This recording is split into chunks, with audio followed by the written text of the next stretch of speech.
Hello students, in this video we'll see how to solve an initial value problem that involves a discontinuous forcing function. Let's consider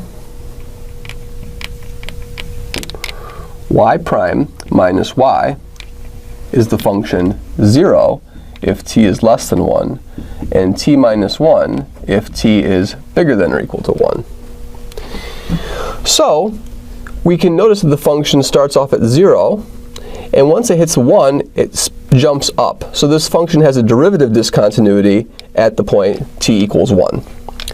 So we're going to use the fact that we saw in a previous video that if I Laplace transform a piecewise function that is 0 for t less than a and is f of t minus a for t bigger than or equal to a, that this Laplace transforms to e to the negative as f tilde of s. So in this particular function, forcing function, our function f of t is just t. So when we Laplace transform both sides of the problem,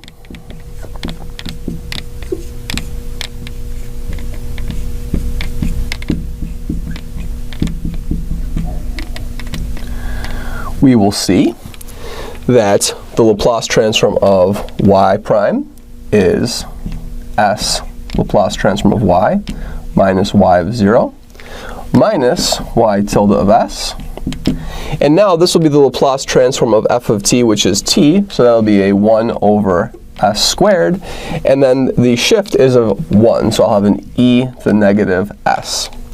Now let's specify an initial condition to figure out what y of 0 is. Let's specify in the original problem that y of 0 is equal to 0.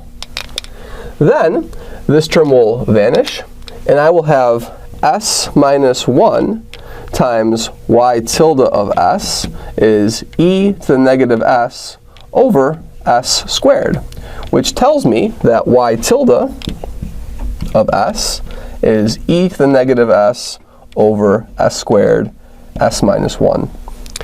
At this point, we'll do partial fractions to simplify this function. So we can now write 1 over s squared s minus 1 as a over s plus b over s squared plus c over s minus 1. So in order to find a, b, and c, what we'll do is we'll multiply this relationship first by s squared, and then I'll plug in s equals 0. If I plug in s equals 0, the a term will vanish, the c term will vanish, and I'll just be left with the b term. So this will tell me that b will be equal to what I get when I plug in 0 to the left-hand side. So when I plug in 0, I will have a 1 over 0 minus 1, so b will be negative 1. To find c, what we'll do is we'll multiply the expression by s minus 1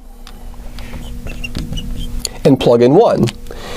If I multiply by s minus 1, the a term will vanish and the b term will vanish. I'll be left with the c term. That will tell me that c will be what I get when I plug in s equals 1 over here. If I plug in s equals 1, I'll have a 1 over 1 squared. So c will be equal to 1. And all that remains to find is a. So I can plug in any other value I want to this relationship to find a. So what we've shown is we've shown that 1 over s squared s minus 1 is equal to a, which we've yet to find, over s. We found that b was negative 1 over s squared. And we found that c was 1, so plus 1 over s minus 1. And now we can plug in any convenient number that's not 0 or 1 in order to make sense of this. So let's choose a value that will make our denominators relatively simple. So I can choose s to be negative 1. So if s is negative 1, then the left-hand side becomes a 1 over negative 2. The right-hand side will become a negative a.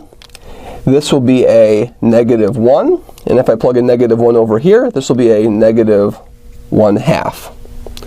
There's a negative 1/2 on both sides of the equation.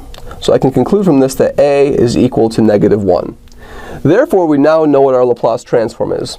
Our Laplace transform, y tilde of s, is e to the negative s, and then I will have a negative 1 over s.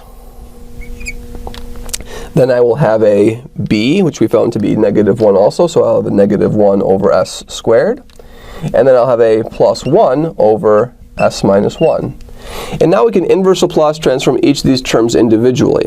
So we know that the inverse Laplace transform of 1 over s is 1. The inverse Laplace transform of 1 over s squared is t. And the inverse Laplace transform of 1 over s minus 1 is e to the t. But this e to the negative s is going to shift these things over.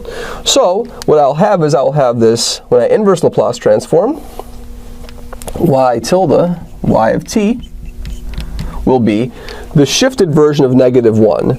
So it will be 0 or -1. It'll be 0 if t is less than 1, and -1 if t is bigger than or equal to 1. I've shifted 1. Plus, or this minus rather, minus t shifted over by 1. So I'll have a t minus 1 if t is bigger than or equal to 1. And 0 if t is less than 1. And finally, I will have the function e to the t shifted over by a unit of 1. So this will be 0 if t is less than 1, and e to the t minus 1 if t is bigger than or equal to 1. So all cumulatively, we can simplify this function to say that y of t is 0 if t is less than 1, and it will be a -1 and a -1, so I have a -1 over here and a +1 over here. So I'll have a negative t total, negative t, and then I'll have a plus e to the t minus 1 if t is bigger than or equal to 1. So this piecewise defined function is the solution of our differential equation. Thank you very much.